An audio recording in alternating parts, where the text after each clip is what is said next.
Well, good evening.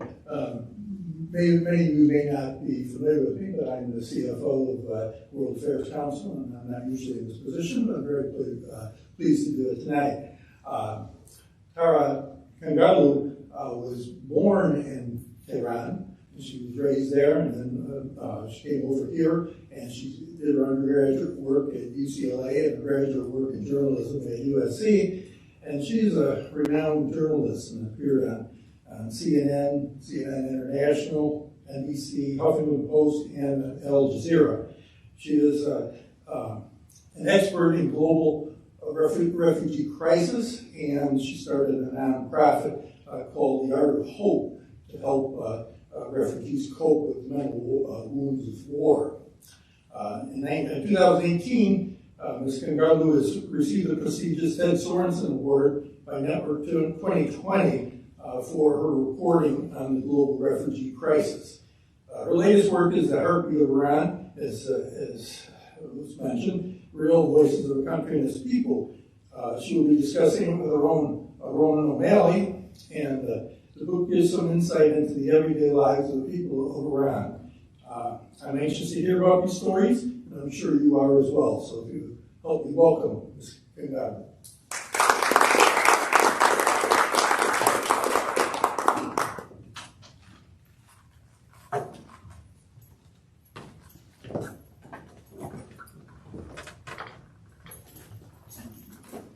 Thank you very much, Ambassador Ashby, and thank you very much to Jack.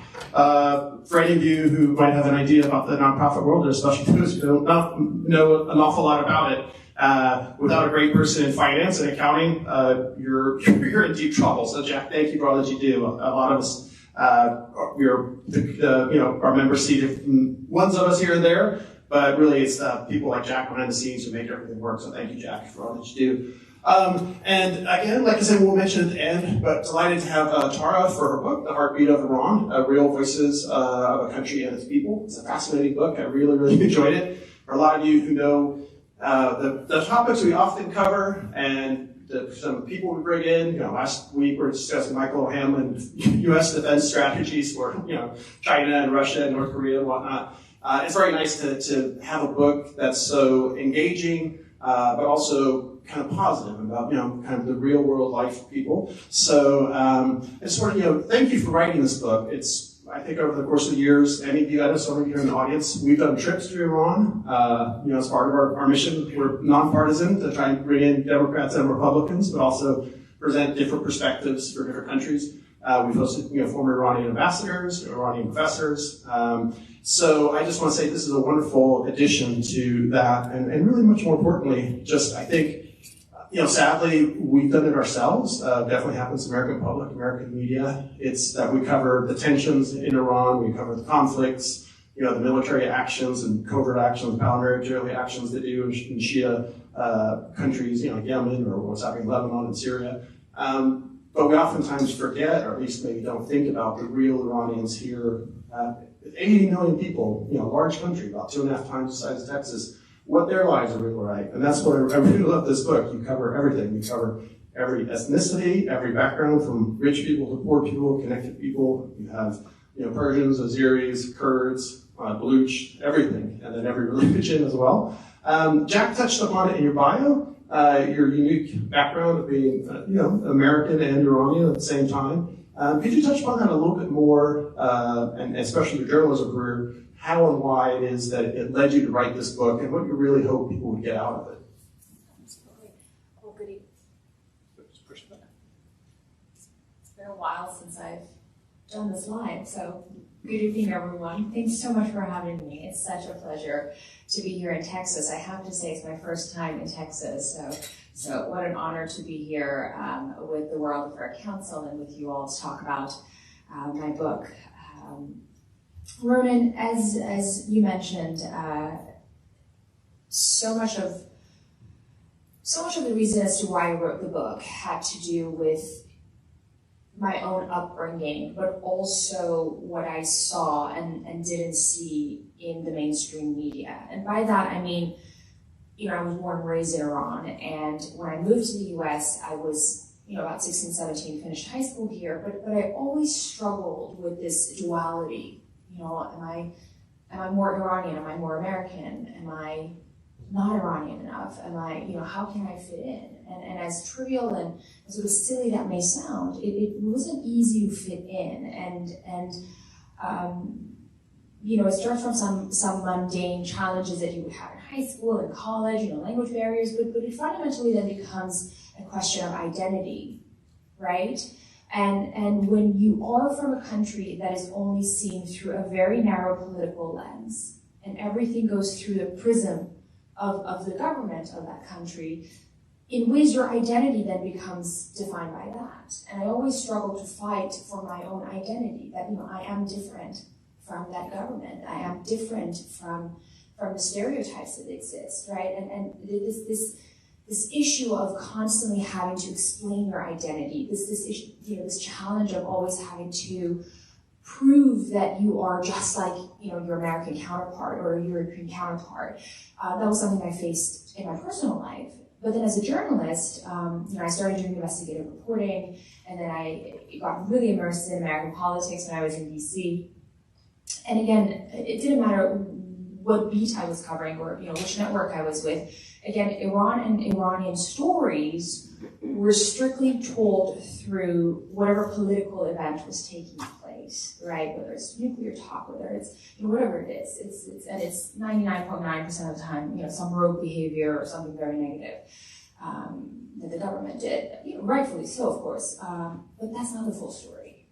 You know, that's not the entirety of the Iranian story. And I have to say, unfortunately, for many Westerners, Iran's history starts, you know, on a cold winter day in 1979, 43 years ago almost.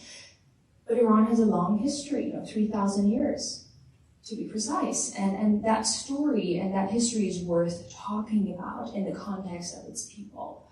And so, you know, I took a break in 2016. I started my nonprofit and decided to write the book and kind of take a break from the TV world, and with the mission of telling the stories of ordinary Iranians from different walks of life, because they don't have the ability to tell their own story, and their story is often told by others. And I always say, you know, Iran is a country of 80 million human beings, not 80 million nuclear heads. And there's a distinction that is worth making there. And, you know, I think, you know, we'll get into, you know, parts of the book, but just it does a great job of giving the reader an idea of what the totality of the Iranian people are like. I think one thing that's really interesting is in many, a current theme that comes up in many of your stories is, you know, some people obviously, there are circumstances of, you know, you highlight a saffron farmer who also doesn't have a lot and not many chances, but you also highlight people who are incredible, you know, actors or music people or people involved in some form of, you know, education or something. They have the education or they have the money or they have the means that if they wanted to, they could leave, but they choose to stay. You know, this is their country. They're proud of their country. They're proud of their culture. They're proud of their poets, their writers. Can you talk about it? Like I say, many of the people in your book, why it is that people might say, why would you stay if you had the chance to leave, especially if you're a moderate or you're a reformist or something like that? You know, why is that such a common thing that so many people do stay? You know, I don't think, it's very hard to find an Iranian in Iran, or even here in the diaspora, who hasn't dealt with that. You know, we all have a story of either leaving or having someone we loved leave us, right? And that's a big theme in our world. And it's something that has an impact on us every single day. You know, I left, but my father stayed in Iran. He decided to. You know, he chose to. He was a physician. He wanted to. He could leave. He was U.S. educated, you know, long before the revolution. But so I chose to feature those feelings as well. You know, what does it take for someone to stay in their homeland despite all the challenges, all the while where they can leave, right? But I also want to share this with our audience who may have not read the book. You know, this is not a rosy picture of Iran. You know, it's not a sort of romanticized take on the country. You know, you see many challenges and many layers that really unpack the severity of the challenges and restrictions and and volatilities that exist in the society. But again, despite all of those challenges, I think it's worth understanding why people choose to stay and how do they go about their life. And that takes me to the point about narrative building, on Iran. The common narrative that we in the United States and the West have of Iran is this sort of dark, victimized narrative. That these are a bunch of people who escaped and left and have nothing to hold on to, perhaps, because they had no choice but to leave, right? And of course, so many folks endured, unbearable journeys and circumstances to leave. However, it's important to introduce narratives that demilitarize Iranians and humanize these people through their own stories, through their voices, what matters to them, what makes them move forward. And I think that's why I really focus on that theme. I think one of the cases is, and I don't want to reveal so much, and we can get into this, but in particular, the rabbi, is one of these cases. But I don't want to move too fast. But I mean, it's a great starting point. I think when you're talking about the rabbi religion, obviously it's the prism through which the country itself is regulated and largely repressed in many ways. It's the most famous theocracy in modern history. But it might also be surprising, maybe let people know that with the sad exception of people of Baha'i faith, that most other religions are generally tolerated and allowed to live their lives as they can. In the book you highlight a Jewish rabbi, a Zoroastrian a journalist, a Christian, I think it was a restaurant owner, I can't remember. Maybe you let people know, outside of Baha'i faith, and maybe you could touch upon why that's different, but how others of other religions are able to exist within Iran. Absolutely, and before I answer that question, I want to highlight this word context. I think in understanding Iran, we need to understand context, and that's something that I really, really try to highlight in every single story, and contextualize the why, the how, the so what, right? And quite frankly, I think understanding any country and society, you need to have context. But Iran in particular, has a very complicated and complex history. So in order to understand and be able to maneuver, within the current society and how it has evolved and what it was like before, you need to understand, the context. And I try to add so much of that in these stories, especially the ones that are more so revolving around religion. And yes, of course, I don't know, many folks who know this, but the largest number of Jews outside of Israel in the Middle East actually live in Iran.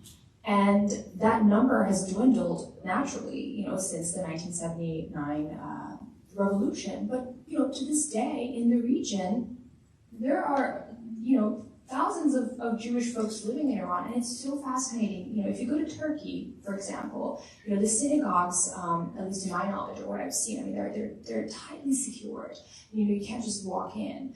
Whereas in Iran, you can just walk by a synagogue and, you just knock, and if, the rabbi is there, you can, go and say hi, and, even with the churches. So this idea of a militarized country, right, where religious minorities are, hung from the tree, is sort of this dominant image that unfortunately exists in the minds of most folks. And I think these stories help contextualize what happened and what things are like right now, with the knowledge, with the understanding that oppression, restrictions, and stifling of free speech and belief exists. Religious minorities may have representation, in the parliament, how much power they have, right? Or, how much power does anyone really have? So that we understand, but why did this rabbi return? Why does he care to be there? These are the answers that were important to me. These were the answers that I wanted to share with my reader in order to understand the nuances and complexities, because it's not linear. And I think unpacking religion really allows us to see the dimensions and facets that exist in Iran. And unfortunately, with the Baha'is, I also talk about that. It's quite unfortunate. Historically, they've been severely oppressed, and my readers get to read about that as well. And I think it's interesting, just you think about the evolution of the role of religion influence in politics, or influence in the way people live their lives, or are forced to live their lives. One of the fascinating characters is a 93-year-old grandmother you interviewed, who obviously, a very smart woman, still very capable, still with it. Over these many decades, she's seen incredible change in Iran. From Reza Shah, the Shah's father, in the early years when she was a young girl, and he forbid women to wear the hijab, like a lot of conservative parents or just religious parents, traditional parents. Sadly, they pulled her, and millions of other girls were pulled out of school because she would not be allowed to wear the hijab. So there's an example of religion, or how it's interpreted or put down, denying hundreds of thousands of women the chance at education. Obviously, we get to the roles of the Ayatollahs now and the repression now. It's probably not surprising, but you note that despite all their efforts to instill, Islam and a theocracy in their mind and their way of life, that in a lot of ways they just led to many Iranians drifting away from their faith, drifting away from their belief. Can you talk more about that? No, absolutely. That's such an excellent point. And again, I truly try to highlight that in the book through every single story, the role of religion. The 93-year-old woman that you mentioned, and this is actually public knowledge, so I'm not really revealing anything that was off the record. She was actually my grandmother, and she passed 2 years ago. Thank you. And in the introduction of the book, I talk about this, this plausibility that by the time this book is out, or by the time you finish reading it, some people may have left Iran, some people may have died. But what really remains is their passion for life, and that's really what I try to get to. But with the book, with this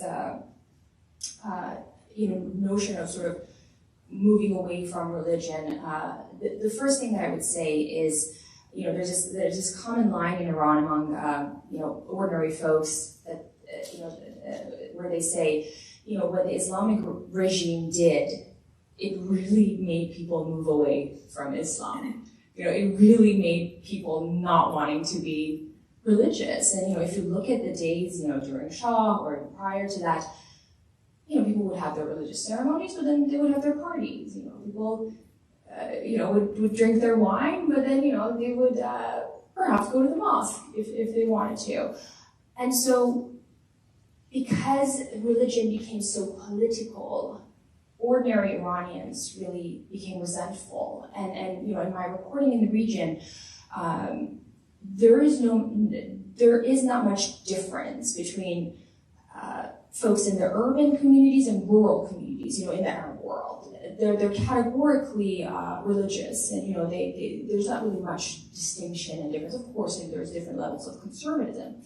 Whereas in Iran, the more you move toward to rural areas, the more you move towards smaller cities and villages, that's where you find these sort of fanatic, super religious conservative communities, and not so much, in urban areas. And that's a very simplified way that I'm putting things. I unpack it in the book. But with Huriya's story, my grandmother, I suppose I can say that, she didn't come from a religious family, by the way. We're talking about 1935, I think. So 1935, even though she didn't come from a religious family, they had to, wear the scarf. They had to wear the chador just because it was part of life, right? And so when that norm was broken, her family didn't want her to be an outcast, if that makes sense, right? Not so much because of religious beliefs, but because it's a society where it matters what others say. It's a society where, in 1935, you couldn't, just show up, in a dress without a scarf, where, for the past 500 years, everyone was wearing a scarf, right? But then there's another story, if you don't mind, we talk about briefly, because I really want to answer this question as best as I can in the short time that we have. But there's another story of this young woman who was born into an incredibly religious family. Her father was this, heavyweight IRGC official.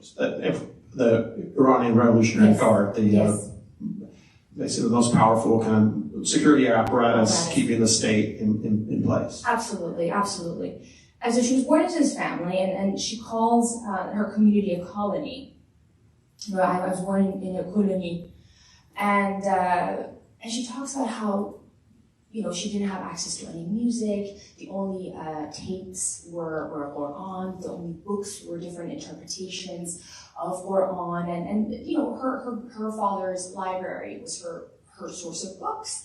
And now this girl is a kindergarten teacher. She calls herself an atheist, and she listens to Pink Floyd and reads Sartre.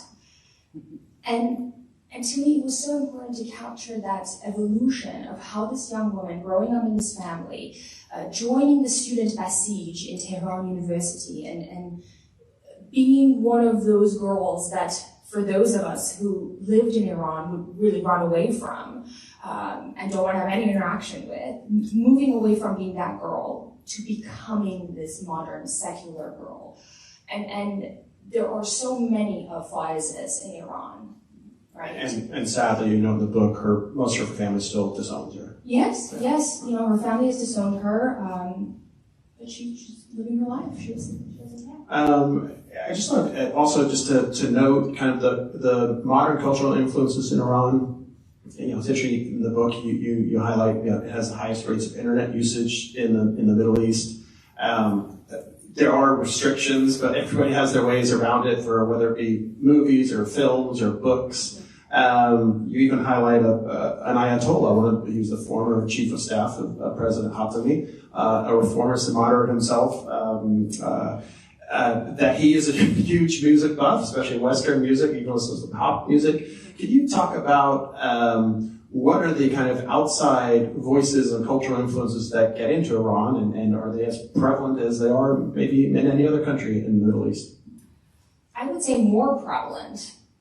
I went to Kuwait for a few days, and you would think Kuwait, it would be open, but it was just so difficult to get a glass of wine in Kuwait. I mean, obviously it's illegal, but it is even more illegal in Iran, more so in ways. But you can just pick up your phone and order whatever alcohol that you want, and it's a conglomerate that is owned by the government.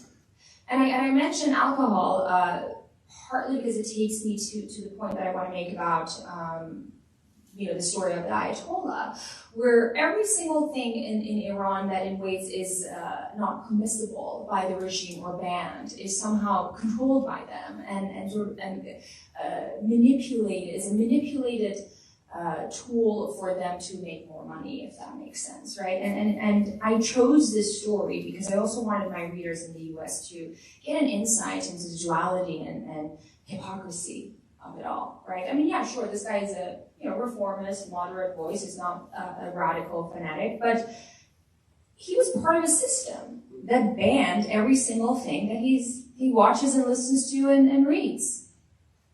Why is that? Right? And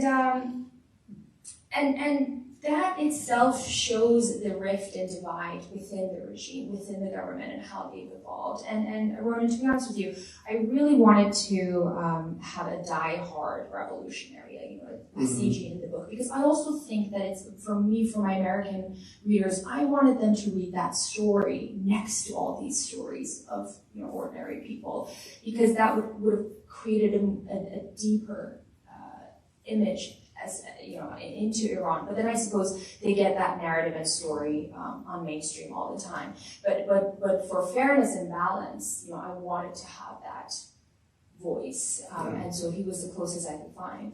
He happened to And be you're a fascinating figure. Yes.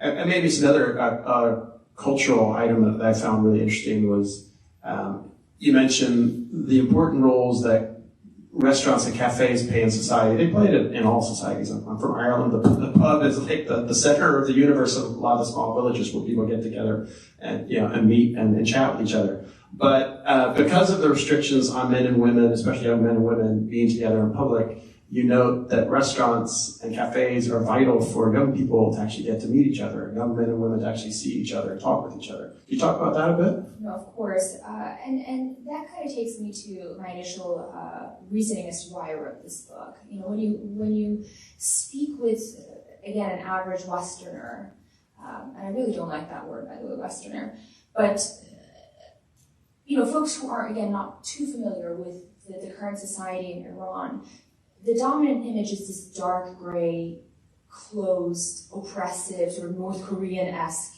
image, right? But that's not true. Again, the point is that despite all the challenges and restrictions, people are living their lives. And the question is how and why are they, you know, moving forward within the confines of the regime. And food and cafe and the restaurant culture is huge in Iran, and it has been for centuries. And in the stories where I talk about the food, I really give the history of, you know, the cafes and the tea houses and the kebab houses, because this is actually a phrase that I've heard from many folks who've read my book. You know, you get to see Iran within Iran. You know, with each story, you get so much history and culture and art, and then wrap it around that individual. But absolutely, I think even now more than ever, restaurants and cafes have always played a big role in for the youth. In the 40s, 50s, you know, it was a place of gathering for the intelligentsia and the writers and actors, and now. That's where the youth are. That's where kids are. That's where they spend their time. And you know, restaurants and cafes are as vibrant as you'd see them in Istanbul or you know, Beirut or Dubai to an extent. But then I give you the contrast of the parts that don't have, you know, these privileges and enable you to see the dichotomies that exist in this country. That makes you wish things were different. Also, I would say, within the context of food, I try to highlight the impact of sanctions. And I think one of the stories that perhaps made us truly feel that impact was a saffron farmer. Absolutely, yeah. I mean, it just affecting all levels and all aspects of life. You know, and maybe to turn to some of the bigger challenges, really some of the unfortunate challenges for the country. You know, it might surprise people for such a hierarchical and state-controlled, you know, form of government like that drug addiction is a major issue. You know, compounded by the fact that it's next door to Afghanistan. But can you talk about, I suppose, the realities? I think you said about 3 million drug addicts in Iran, a lot of them opium, and then they eventually get on to heroin. You highlight a really tragic story of a son who basically his addiction began under his father, who was an addict. What's the role of addiction within Iran? Yes, and that was an important story that I really wanted to cover. I really wanted to tackle the issue of addiction, opioid use, and homelessness in Iran, and child labor. It's an incredibly important issue. It's something that, you know, when I was living in Iran, I would see kids who would sell, you know, flowers or gums, you know, whatever they could find in the corner of the street, and that the number of those kids have exponentially risen since. And so the story of Pedram, you know, came from a middle class family, you know, just normal working class parents, is a very familiar story to many in Iran, no matter what level of sort of socioeconomic status you come from. The fact that his father was a drug addict, he was an opium addict, Parents got divorced. I wanted to talk about the impact of divorce. Right now, divorce rates are skyrocketing in Iran, and it's not just because the couple is not getting along. It's as a result of severe economic and social challenges, right? So I wanted to talk about that, a huge existing reality in Iran, and also talk about how the government in ways does not do much in controlling the prevalence of drug use in the country. So Pedram's story was one that really captured so many of these issues and realities of life, but in ways, I don't want to give spoilers, so I'm not going to say how it ends. I will say it has a good ending. Okay, That's okay to say. yeah. It was like a lot of your stories have great endings, and a lot are very hopeful. Could you maybe also, I guess, talk about, I suppose, just getting to recent issues and maybe the degree to which the Iranian people themselves are involved, I don't want to say involved in politics, but are, I suppose, maybe somewhat exasperated by it, how many of them vote. We have our own problems here in the United States, obviously, and a lot of other parts of the world.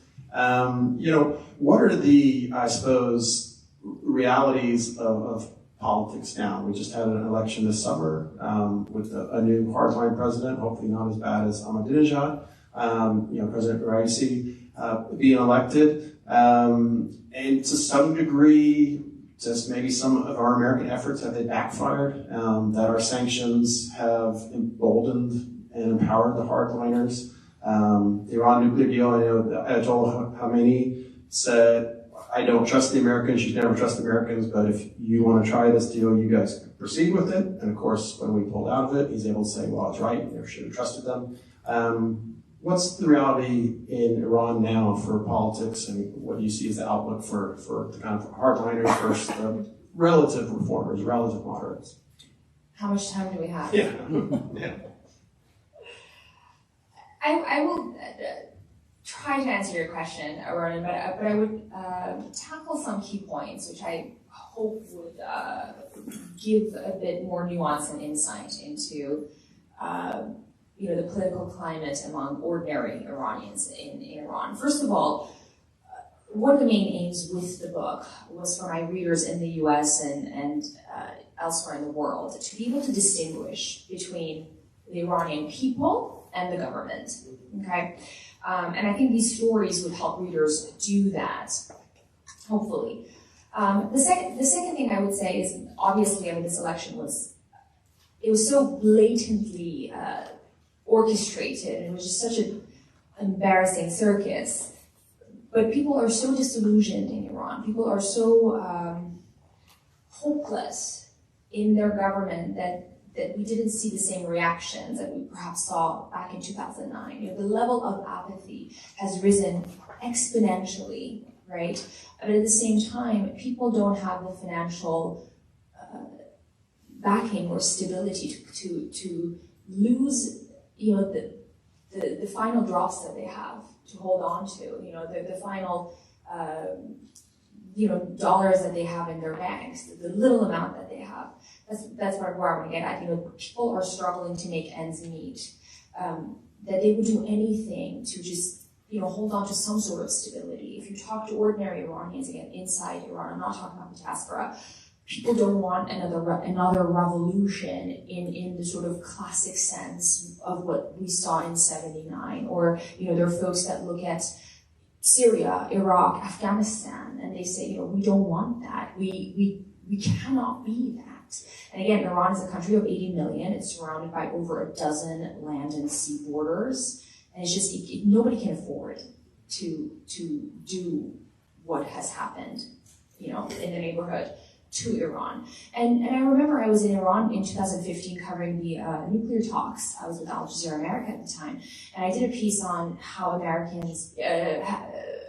Iranians feel toward their American friends and their American counterparts. And there was no Iranian, categorically, even the one with, the black chador, who didn't tell me that, we like our American friends, we don't mind Americans, we just have a problem, with their policies.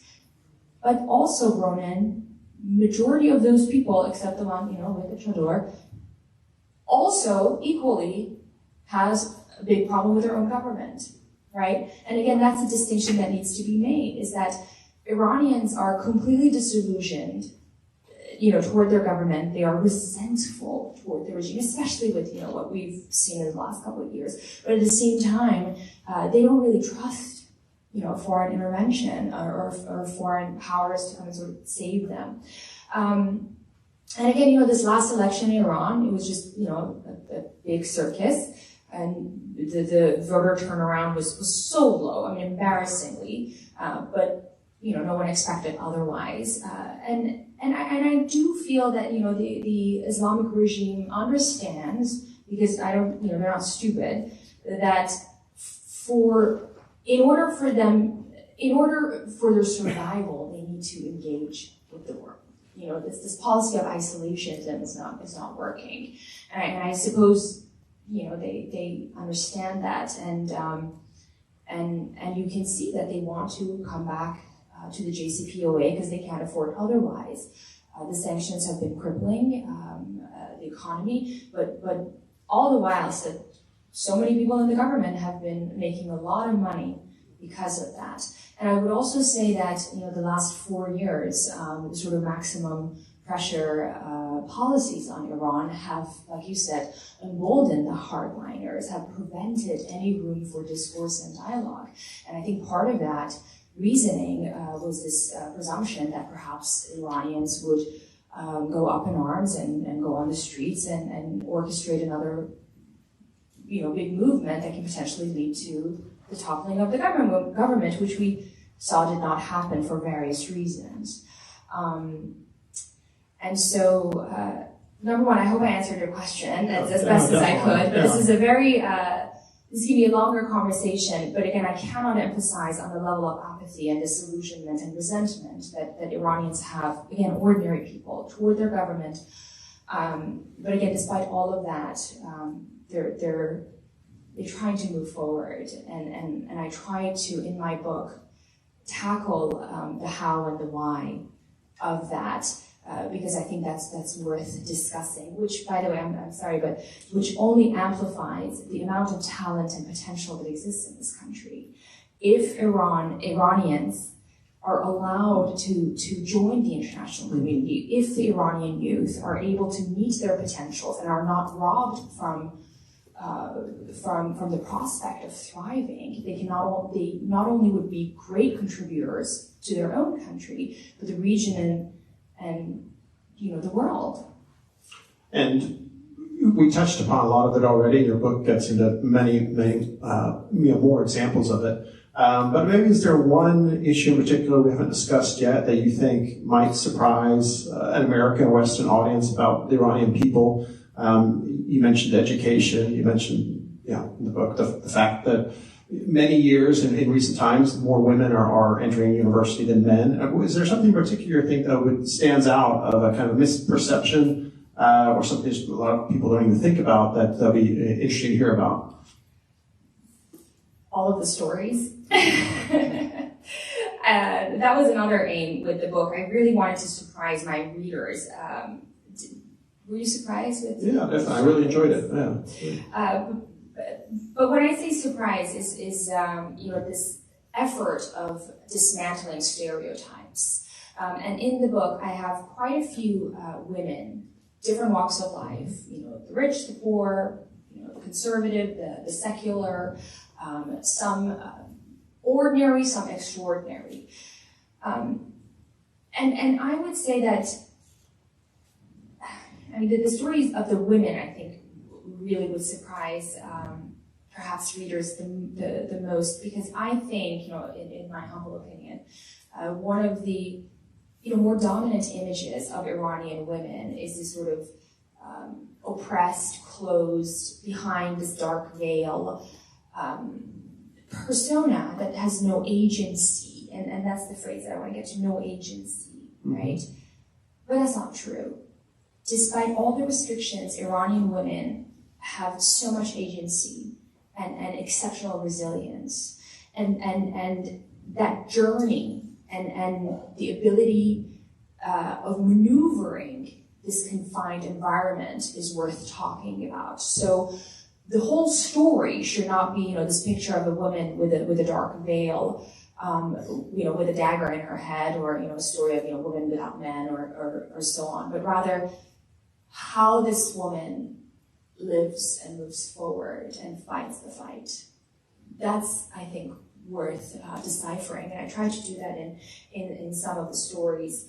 And again, this is also not to stereotype and say, oh, we have success stories in Iran, and they're great women who are moving forward. But again, it's in that journey. And one of my favorite stories in the book, again, not to give spoilers, is a story of this young environmental activist, because again, the issue of environment is so important right now, whether in the US, Europe, around the world, especially in Iran, because of lack of infrastructure, lack of management, it's a disaster. But this young environmental activist in the poorest state of Iran, in Sistan, Baluchistan, bordering Pakistan, Afghanistan, who just finished her PhD, all the while being blind. And she grew up in a Sunni family in an incredibly conservative community. So I give you the challenges. And she started her own nonprofit to help other blind children. Yes, of course. And exactly, the fight for people with disability. And I share this story, Ronan, because, you see the challenges, you see the oppression, but then you also understand that, young women in Iran can also have male champions. Seema's biggest champion in life was her father, again, an incredibly conservative man. And that tells us something. I cannot help but to think about Malala whenever I reread Seema's story or think about her. And for me, it's important that the world sees Iran having Malalas. And unfortunately, we don't see that. Those stories are not out. And you highlight some great ones. I'll leave it for you guys to read in the book, but Zara, incredible story. I won't give too much away with it, but Olympic champion in her own way, and how she gets there is pretty fascinating. I invite you all to submit your questions. I know my colleagues are collecting some of those, but maybe one thing I just leave it on for you in terms of the audience. You touched on this idea of most Iranians, especially those who are old enough to remember, terrified by the idea of a revolution, let alone what happened with the Arab Spring in the region, over the last 10 years. Speaking before, we both, I won't say what it is because I don't want to get in trouble, but a prominent Iranian who'd been with the government for many years told me, and I think I maybe told you something similar, he said to me, quietly said, Ronan, he said, we need change. He said, I was in my 20s, I was part of the revolution. I was part of that, I was part of the government. He said, but we cannot go through another revolution. We need evolution. We need gradual change. Do you think that's possible? And I suppose, do you think the Iranian people themselves think that's realistic or even possible with especially now a new hardline president again? I mean, at the end of the day, the Ayatollah, whether it's a reformist or hardliner president, may not matter. Do you think that's possible? And do you think the Iranian people themselves think it's possible? Or do you think there's any chance of some sort of uprising again? Maybe we had what happened with Ben Ali in Tunisia, I would throw like that. Which, by the way, we saw what happened in Tunisia. I wish I had the answer, but I don't. The one thing I would say is that Iranians don't want war. I think categorically Iranians, again, we're talking about a country of 80 million, right? Saudi Arabia has 35 million. Iran has one of the largest populations in that region. Categorically, they don't want war. And it's a tricky topic because, in the US, if you talk about within the Iranian diaspora or within, the sort of talking heads of policymakers and sort of Iran thinkers, if you talk about this idea of evolution, you automatically get labeled as a sort of pro-regime or supporter of the government, which is incorrect, and quite frankly, is part of the bigger flaw in the Iran discourse right now in the United States. For those who oppose war, for those who oppose confrontation, and perhaps see resolve in an evolution domestically, those people are not pro-regime. And there's so many of those people. Now, how much they believe that evolution would happen or how fast that would happen, nobody knows. But the Iranian government itself, like I said, understands that they cannot hold on to power and they cannot survive if they continue to behave this way. And you have to understand that these people are getting old. We're talking about 43 plus years. So, like it or not, so many of these hardliner clerics are going to die. And very soon. And another point that I would like to raise is that the believers of the regime right now, they don't ideologically believe in the regime. Rather, their survival comes from that. And I think that's important to note that, if they find a way, so many of them, if they find a way where they can, make money and have influence, I'm sure many of them would move toward that camp. But again, talking to Iranians, what I can say for sure is that they don't want war, they don't want confrontation, and they sure don't want to see what happened, elsewhere in the region to happen to their country. And sorry, one more thing I would say is that, if I have the opportunity to perhaps suggest one thing is not attacking those who support discourse and engagement, because in doing so, you're also giving an opportunity to the people to be able to belong to an international community. All right. And related to what you were just talking about, you touched upon some of it. Maybe if you want to just add to it somewhat. Matt asked, do the Iranian people want democracy as we define it in the West? I wonder if we have a democracy the way we want to define it in the West.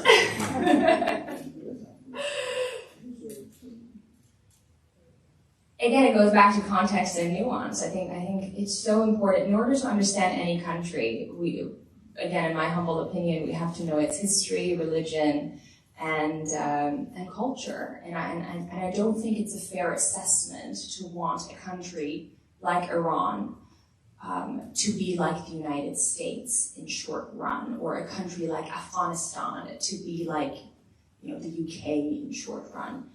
It's sort of, apples and oranges, but in sort of the mundane definition of democracy, of course, every single Iranian wants to belong to an international community. They want freedom of speech, freedom of belief, freedom of movement. I don't think there's anyone in the world who doesn't want that. And human rights, basic human rights. You touched upon it earlier. We're talking about people being so disheartened with the politics, but especially the young are always hopefully the source of inspiration sometimes. Someone asked if the Green Movement by the young people several years ago is now dead. What has replaced young people's for the young people who need a cause? What is there to rally behind? Are there individuals rallying behind, causes rallying behind? What do they do? Oh, that's such an important question, and again, I hope we talk about that more in the Iran discourse. What the youth want. Again, not through the prism of one protest or the headlines, but the reality is, the last 10 years, economically, the country has been drained. Ordinary Iranians, especially the youth, are suffering financially, economically, and that's what they want. They care about making ends meet, they care about putting food on the table, and they care about finding jobs. Again, Iran has one of the highest number of college-educated populations in the region, but then you find folks who come out of their master's, PhD programs without jobs, and that's what they want. They want to meet their economic potentials and belong to an international community where they can have commercial engagement. Because if they cannot, make ends meet, how can they care about, greater aspirations? So I think, the economic challenges in this country have to be resolved sooner or later, because it's absolutely, utterly backbreaking. All right. Karen asks, is there any chance you've met another Iranian author of the Ayatollah Begs to Differ? And I suppose just maybe related to that, if you could answer that question, but you also talk about the state of journalism and media in Iran. Sorry, the first part of the question is do you know the author of the Ayatollah Begs to Differ? Yes, he wrote a review about my book. So yeah, it's another fascinating book. Human, yes. Yeah. Human is fantastic, and I respect him tremendously. The state of journalism in Iran, well, I mean, Iran doesn't have a free press. So again, journalism, the way we define it, or the way it should be defined, doesn't exist in Iran.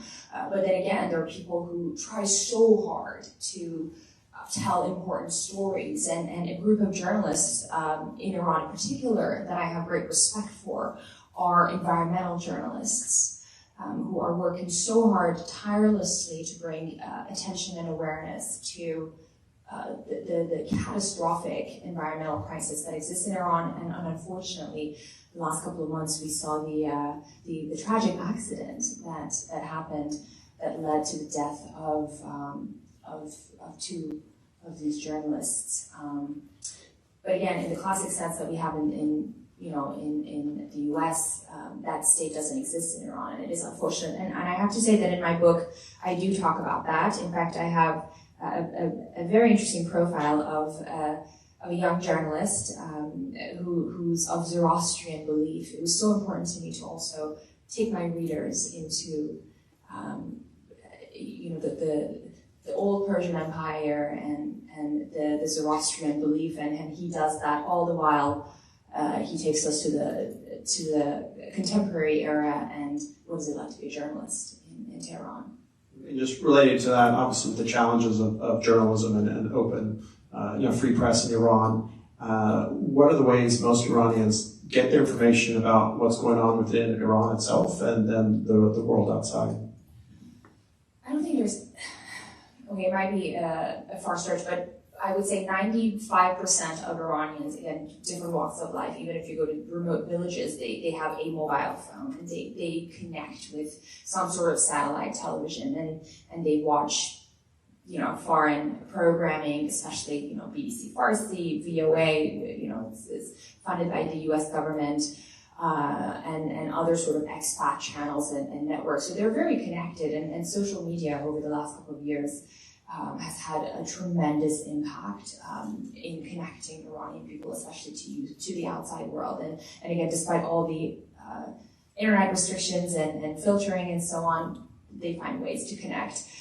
Iranians are extremely well-read and diversely read. And that was another point that I wanted to really highlight in the book. Yeah, you highlight the incredible variety of authors through all periods of time that so many of your subjects read. And maybe this last question of the audience, and just maybe it's a way that you opened with it, but someone just asked, how often do you go to Iran, and how do you categorize yourself culturally? I suppose, how would you see yourself? A person, a human being, because I do believe that we spend too much time focusing on how we're defined, by way of our passport or color or where we live. It doesn't matter. And I think COVID really helped us understand that fundamentally, at the end of the day, we're people. It doesn't matter where we're from, how much money we have, or where we work. Fundamentally, our hopes and aspirations, fears and dreams are very similar. And I think after writing this book, I believe in that even more. I'm as Iranian as I'm American. And maybe some of you, if you don't know, you probably will not know I'm Iranian. But one thing I hope would stop happening as frequently is is our way of categorizing and boxing individuals because of the country that they came from or the country that they live in. Rather, see them through our commonalities and what we have that connects us with that person. And that really takes me to my last point, if I may, and that is, one of my favorite authors, Kazuo Ishiguro, the Nobel laureate, in his speech, he said, and I'm paraphrasing, he said, storytelling is about one person telling another, this is how I feel, this is what I see. Do you see that? Do you feel that? And that's what I tried to do with the book. I wanted you to see and feel how an Iranian man like yourself would feel and think. Because if only we hear and see how others around the world feel and see, the world would be a much better place. Excellent. So Wade, to wrap things up, again, we have Tara's excellent book, The Heartbeat of Iran, Real Voices of a Country and Its People. And she's kindly going to hang around to sign it. I know there's a much bigger audience of you at home. Please, buy it online or buy it to read through Kindle or anything like that. But Tara, I want to say thank you so much. It was a real pleasure and really a wonderful part of kind of fulfilling our mission to help people understand a completely different perspective and think about people who we may have held in a sadly different light for many, many years. Thank you very much. Thank you for having me.